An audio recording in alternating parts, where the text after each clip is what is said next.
The touch that toppled empires. Galactic Concord Station was a marvel of engineering, a glittering monument of diplomacy spinning silently in orbit over the neutral moon of Trinaxis. Every corridor hummed with the restrained tension of interstellar politics. Inside the council chamber, 32 species had gathered for the Third Treaty Summit, but all eyes were on just two: humanity and their Karii. Jacob Reeve adjusted his tie for the 6th time in 2 minutes. He hated this part of the job: tight collars, slow translations, the constant need to smile even when everyone wanted to kill each other. He wasn't even supposed to be here. The original diplomat got food poisoning from a Zergan eel platter. Now Jacob was stuck playing substitute ambassador on what might be the single most delicate negotiation of the decade. Across the room stood Commander Tvok of the Karii, 7 feet of proud, razor-feathered avian muscle. Her armor shimmered with ceremonial gold, her wings tucked tightly behind her like holstered weapons. She hadn't blinked once in the past 15 minutes. Jacob smiled awkwardly and tried to remember the protocol. "Keep hands to yourself," was one of the first rules in the diplomatic briefing. Do not touch wings, tendrils, or primary sensory appendages. Easy enough. He leaned into the translator node embedded in the desk. Earth offers shared patrol rights along the border and will recognize the sovereignty of their Karii outer clans. A pause. The translation echoed in higher call, clicks, trills, and throat-buzzing growls. Tvok's eyes narrowed. Her response came in a flurry of guttural sounds that made the translator sputter. "Commander Tvok rejects your phrasing. She demands recognition as First Blade of the Sky Clan, not merely a delegate." Jacob blinked. That title hadn't come up in the briefing. "All right," he muttered. "Winging it is." He stood slowly, arms raised. "We respect the title of First Blade and seek peaceful skies between our peoples." As he bowed slightly, just a touch too low, he instinctively reached out to the side and brushed her wing. It was the briefest of gestures. A gentle, almost apologetic stroke of his fingertips along the edge of her feathered pinion. The room went dead silent. A high-pitched whine filled the chamber as her Karii warriors snapped to attention. Their talons clicked on the floor. Tvok didn't move for a full 3 seconds. Then she rose, slowly, deliberately. "You," she said, voice shaking with fury or something worse. "You stroked my wing, human!" Jacob's heart dropped. I didn't mean." "That is the eternal oath of my clan," she roared. All 32 species present recoiled in confusion or alarm. The Zergans chittered nervously. The Torkarians shielded their sensory lobes. Jacob took a step back. "Wait, what does that mean?" The translator clicked, uncertain, then offered, "You have invoked sacred right, oath binding. Life pact. Soul ward claim. Mate bond potential. Duration, eternal." He stared, mouth dry. "That can't be right." Tvok stepped forward. "Do you deny the touch?" It was a reflex. I didn't know." "There is no unknowing once the wing is touched. It is law. It is legacy." Her wings flared, casting jagged shadows on the chamber walls. "Okay, let's all take a breath," Jacob said, voice cracking. "This is obviously a misunderstanding." But it was too late. The binding had been witnessed. Karii protocol kicked in like a hyperspace engine. One of the other Karii, a warrior with crimson-plated armor, boomed, "Prepare the bonding platform." Nope. Nope, nope, nope. Jacob backed away. "I don't want a platform. I don't even know what that is." 2 Earth security officers appeared at his side. "Sir," one muttered, "we're gonna need to extract you. Now." As they hustled him out, Jacob glanced back. Tvok stood still as stone, her gaze locked onto his. She wasn't angry anymore. That was somehow worse. Her expression had shifted to something else entirely. Conviction. Bound by feather and fire. Jacob Reeve sat cross-legged on the stiff couch in his assigned quarters, staring at the wall like it might offer a way out. It didn't. He ran his hands through his hair. "I pet a wing," he muttered. "I pet a freaking wing." Outside the sealed door, Earth security guards stood silent. Inside, a diplomatic crisis was unfolding, centered entirely on him.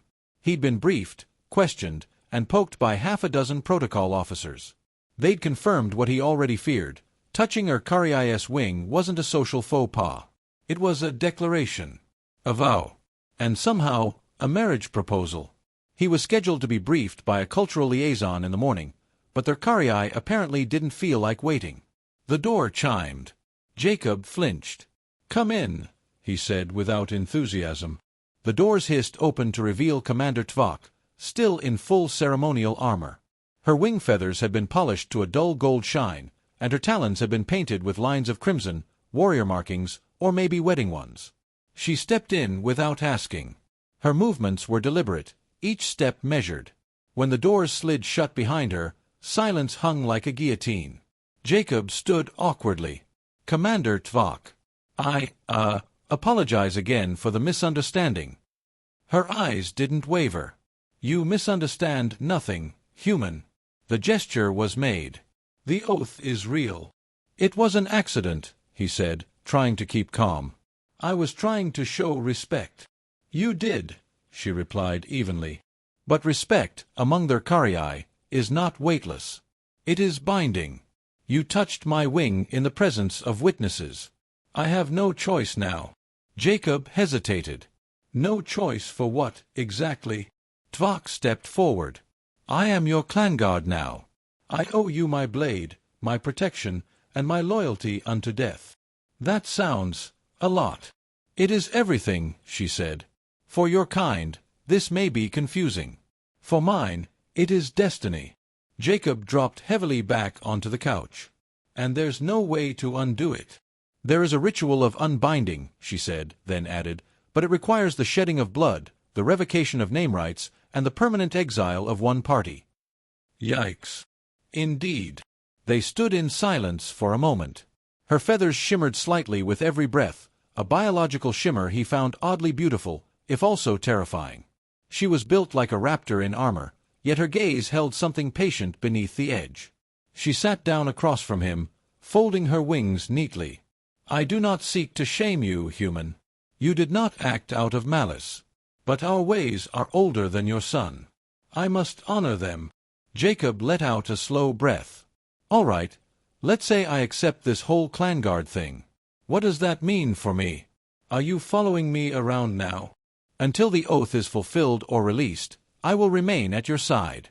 In battle, in peace, in sleep, if required." Jacob nearly choked. Let's keep it to battle and peace for now." "As you wish." He stood again and paced the room, trying to wrap his head around the situation. "You don't feel weird about this? I mean, I'm not a warrior. I don't have a clan. I own 3 suits, all of them wrinkled, and my idea of combat is surviving awkward small talk with senators." Tvok tilted her head. "You stood before a council of 32 species and addressed me without fear. You dared to touch Urkarii commander in public. That is boldness. That is clan-worthy." Jacob blinked. "That wasn't boldness. That was poor spatial awareness." She gave a low trill. A laugh. "Maybe." "I will not dishonor the oath," she said firmly. "But I will also not force its deeper implications. Unless you choose them." Jacob nodded slowly. "Well, thanks for not mating me on the spot, or whatever the worst-case scenario was." "Your consent matters," she said. "Even among warriors." The weight of that surprised him. The Urkarii had seemed so rigid, so ruled by tradition, but there was nuance beneath it. He was beginning to understand. And maybe, just maybe, this didn't have to be a disaster. He extended his hand slowly. "All right, clan guard. Let's figure this out together." She looked at the hand, then carefully raised one talon-tipped hand and clasped his. Feathers brushed his wrist, deliberate this time. A silent acknowledgement. And perhaps the beginning of something more. Wing and a prayer. The dropship rattled violently as it entered the atmosphere of Viridian 9, a rogue mining colony turned outlaw hub. Through the viewport, Jacob saw columns of black smoke curling into the thin orange sky. Not exactly the kind of place you wanted to visit for your first interstellar mission. "Stay close," Commander Tvok said, strapping in across from him. "The rebels here use scavenged AI drones. Fast. Ruthless. No honor. Jacob checked the harness awkwardly. Got it. Don't stray, don't die. The HFY warriors around them were silent, focused. Their feathers were marked with combat dyes, burnt ochres and blacks. He tried not to stare too long. Even now, 2 weeks after the incident, he still wasn't used to being surrounded by bird raptor commandos who treated him like a highborn prince. Remind me again, Jacob said, trying to lighten the mood, why a diplomat is being sent into a combat zone? You are not just a diplomat, Tvok replied. You are my oath ward. Where I go, you go. Even into gunfire. She gave a sideways glance. Especially into gunfire. The ship landed with a hard jolt. HFY warriors poured out in a fluid wave, talons slicing through dust, plasma rifles ready. Jacob scrambled behind them, ducking low. A small Earth Marine unit was already in position, led by Lieutenant Sarah Nomi, one of the few humans who seemed genuinely unfazed by their alien allies. Reeve, Nomi said, greeting him with a brisk nod. Didn't expect to see you down here. Trust me, this isn't on my vacation list. She raised a brow at Tvok, who stood protectively at Jacob's side. Is she always this close? She's contractually obligated by an eternal blood oath, Jacob said dryly. So, yes. Before Nomi could respond, an alarm blared. Incoming drones! Someone shouted. Moments later, the sky swarmed with metal, buzzing, darting machines shaped like manta rays with plasma teeth. They moved like a hive, too fast for comfort. The battlefield erupted into chaos. HFY soldiers launched into the fray with terrifying precision, their talons tearing through drone casings as they moved in sync. Tvok stood in front of Jacob like a living shield, deflecting stray bolts with her wing-mounted deflectors. Behind that crate, she barked, shoving Jacob toward cover. Stay low.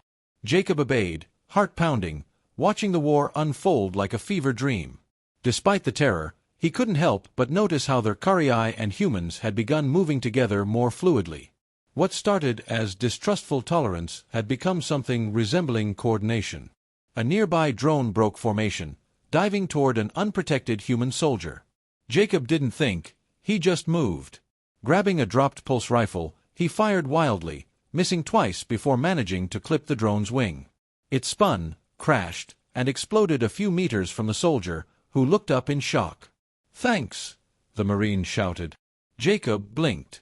I can't believe that worked. Then something struck him hard across the shoulder, another drone. He hit the ground with a grunt, rolling beneath a broken railing.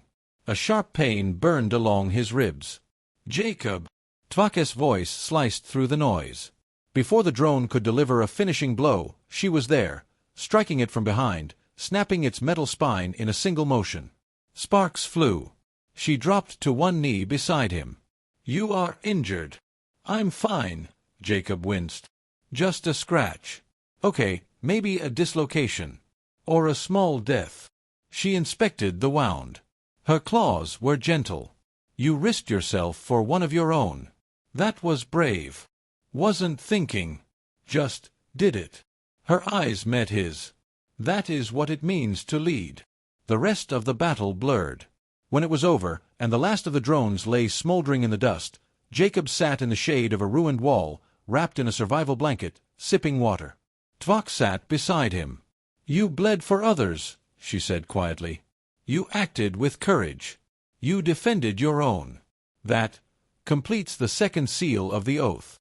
Wait, second seal? He asked, tired but alert. How many seals are there? 4, she said. First is the wing touch. Second is the blade defense. Third is the soul declaration. The last is choice. Jacob sighed. So I'm halfway married to you now? She tilted her head. You are halfway honored by my people. The rest is still unwritten. Jacob leaned back, staring at the orange sky. He was bruised, exhausted, and definitely out of his league. But for the first time, he didn't feel entirely out of place. The soul declaration. The medbay aboard Unity Station buzzed with quiet urgency. Machines beeped rhythmically, nurses moved with trained efficiency, and a low, sterilized hum filled the air. Jacob Reeves sat shirtless on a diagnostic cot, wincing as a dermal regenerator swept over his bruised ribs. Tvok stood just inside the doorway, arms crossed, wings folded tightly behind her. She hadn't spoken much since Viridian 9, but she hadn't left his side either. "Your vitals are stable," the nurse said, scanning him. "Fracture sealed. Muscle bruising will fade in 20 hours. "Good," Jacob muttered. "Just in time for me to fall into a new diplomatic disaster." The nurse blinked once, not sure if it was a joke. Then she turned and exited. As soon as the door slid shut, Jacob looked at Tvok.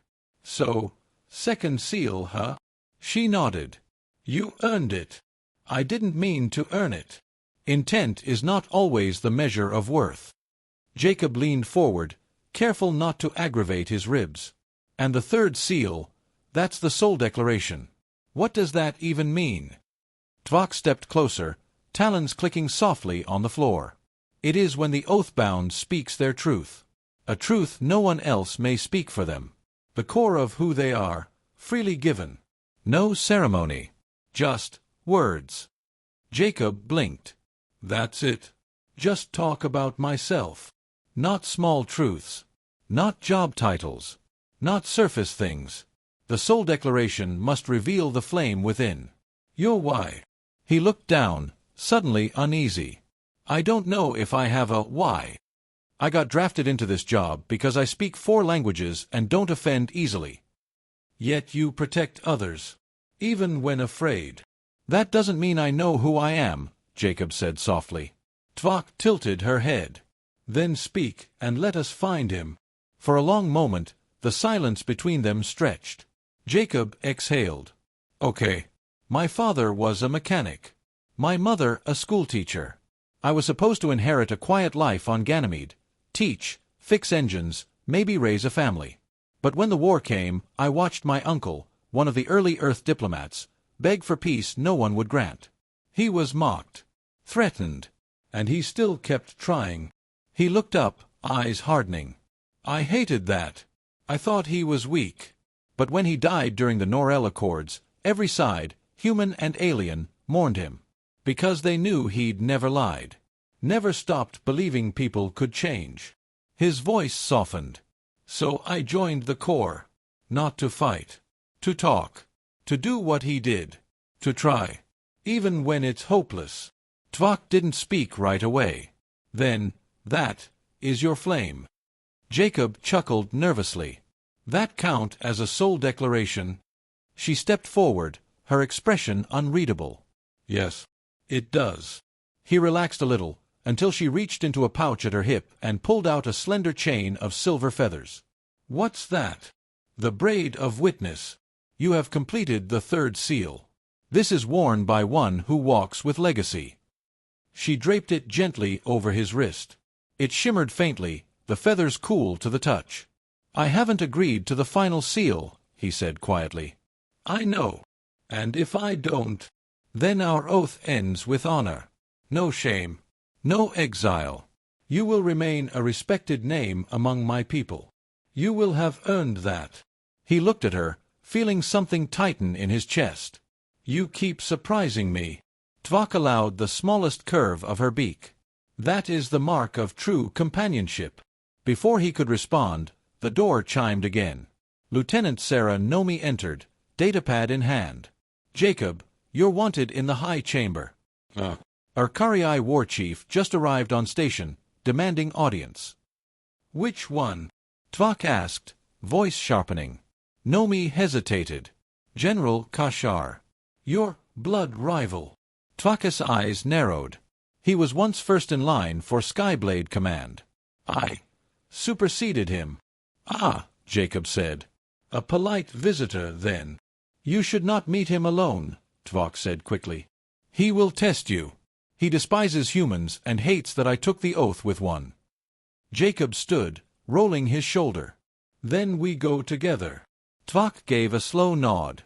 "Then prepare yourself. The final seal may not wait long."